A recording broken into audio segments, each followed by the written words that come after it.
The courtroom buzzed like a beehive on the edge of chaos, every seat packed with wide-eyed spectators, reporters scribbling furiously, and lawyers whispering last-minute strategies. Then, the heavy wooden doors creaked open, and a hush fell over the room so fast you could have heard a pin drop. 5-year-old Emily Carter stepped inside, her tiny sneakers squeaking against the polished floor, her hand gripping a worn leather leash like it was her lifeline. Behind her padded Rex, a German shepherd with a jagged scar slicing down his side, a battle wound from a life he'd left behind. Every head swiveled, every pair of eyes locked onto the little girl and her dog as they made their slow, hesitant trek toward the witness stand. Judge Mark Sullivan, a grizzled man with salt and pepper hair and a stare that could cut through steel, leaned forward in his chair. He'd seen a lot in his 20 years on the bench, liars, cheats, and heartbreakers. But nothing like this.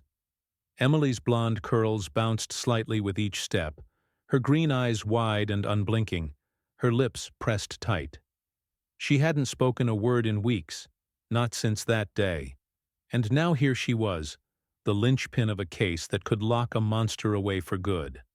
Rex stayed close, his golden-brown eyes scanning the room, his ears twitching like he was picking up signals no one else could hear. This wasn't just a therapy dog, this was a guardian, and everyone felt it. Across the room, Richard Hale sat at the defense table, cool as a cucumber. At 45, the software engineer looked like the guy next door. Clean-shaven, wire-rimmed glasses, a gray suit that screamed, "I pay my taxes."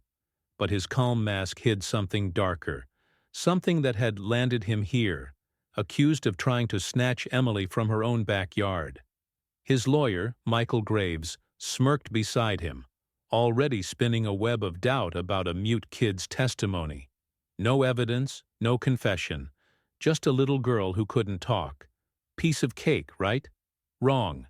It started when Emily climbed onto the witness stand, her mom, Sarah Carter, hovering nearby like a mama bear ready to pounce.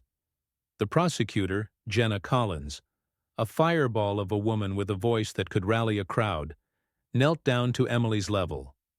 "Hey, sweetie," she said, soft but firm. "You don't have to say a thing if you don't want to. Just nod or shake your head, okay? And if you need a break, you tell me." Emily didn't look up, her fingers twisting the leash, her breathing shallow.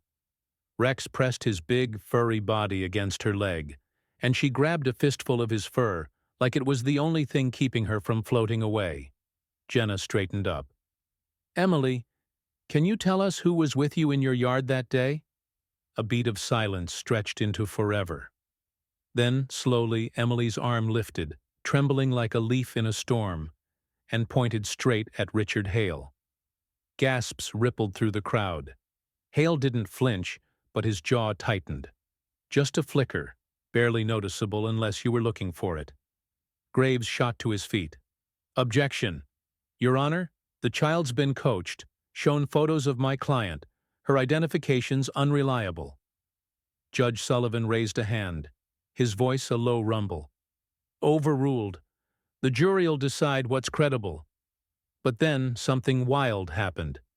Emily's tiny fingers twitched, a quick, subtle move, like she was signaling something secret. Rex caught it instantly.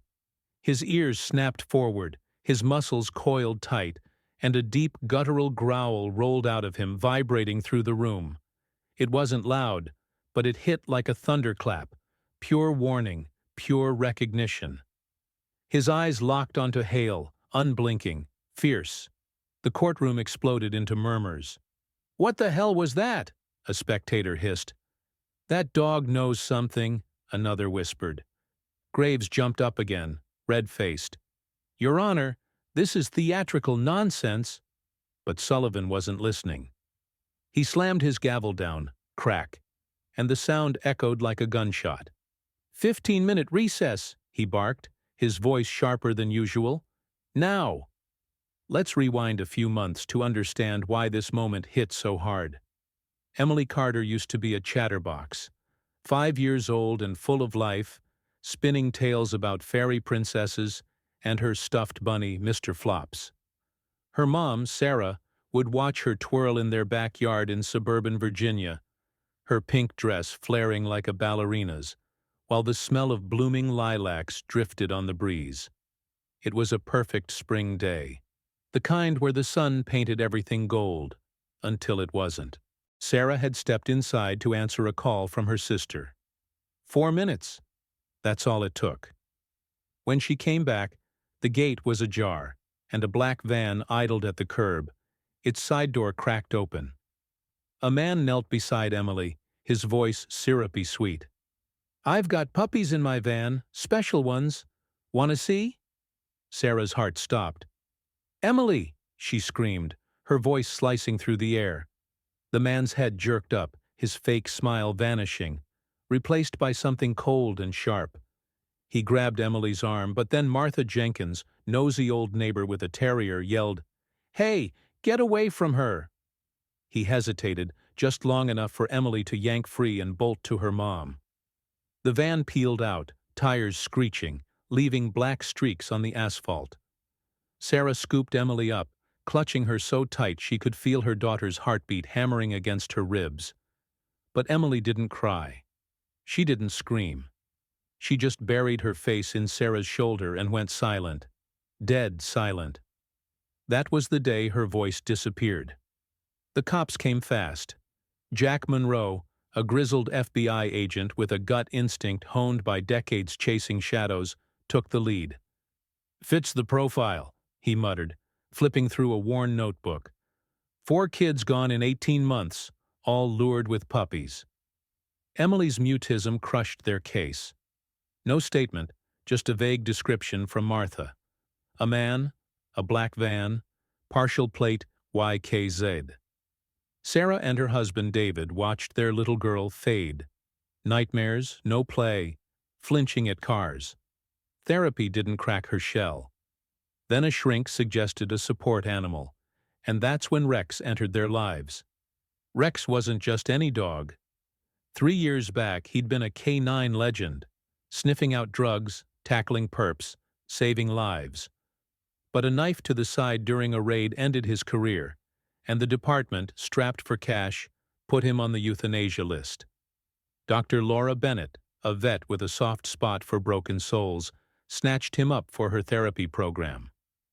When Emily met him, something clicked. She didn't talk, but she'd sit with him for hours, tracing his scar, her tiny hands finding comfort in his steady presence.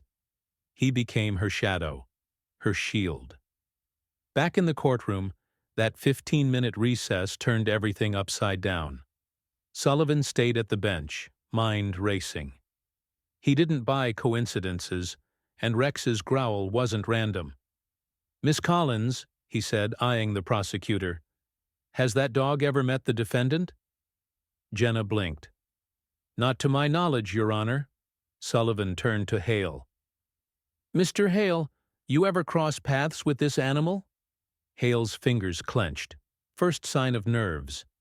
He said nothing. Jenna's brain kicked into overdrive. She whispered to her team, and an aide bolted out. "What's going on?" Graves snapped. Jenna faced the judge. "Your Honor, we need a short recess.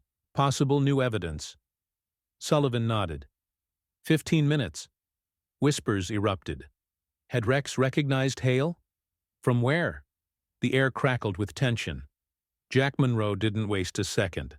Rex's reaction gnawed at him, and he'd been chasing a hunch since day one. Soil samples from Hale's van had come back, traced to a remote cabin 50 miles north in the Virginia woods. "That dog knows something," he told Jenna. "We're taking him with us." By afternoon they were at the cabin, desolate, creepy, dust thick on the porch. Rex went rigid the second they arrived, nose twitching, a low growl rumbling. "This place is wrong," Monroe said, hand on his gun. Inside they found a hollow spot under the floorboards. They pried it open, revealing a basement. Dark, damp, a nightmare come to life. Old toys, tiny shoes, a faded pink backpack. And in the corner, chained to the wall, a girl, Emma Sullivan, 8 years old, missing 6 months. Her face was pale, her voice a rasp. "Help!" Rex whined, straining toward her. Monroe unlocked her chains, scooping her up. "You're safe now, kiddo," he said, voice breaking. Emma clung to him, alive. A miracle. The courtroom was a zoo the next day. Word of Emma's rescue had spread, and the gallery overflowed. Jenna stood tall. "Your Honor, soil from Hale's van matches the cabin where Emma Sullivan was found. His DNA's on the chains. Tire tracks match. And Emma's alive. She can testify." Hale's mask cracked. "I don't know what you're talking about," he stammered. Then Rex did it again. Lying at Emily's feet, he lifted his head, hackles up, growling at Hale. The room froze as he stepped forward, eyes boring into the defendant. Hale flinched. Everyone saw it. Sweat beaded on his forehead. He leaned to Graves, muttering, then whispered, "I want to change my plea." Gasps erupted. Sullivan's eyes darkened. "You pleading guilty, Mr. Hale?" A shaky breath. "Yes." The gavel fell. Life without parole. The crowd roared. Justice served. But the real story was Emily and Rex.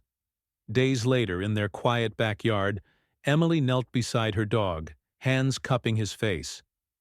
"Thank you," she whispered. Her first words in weeks.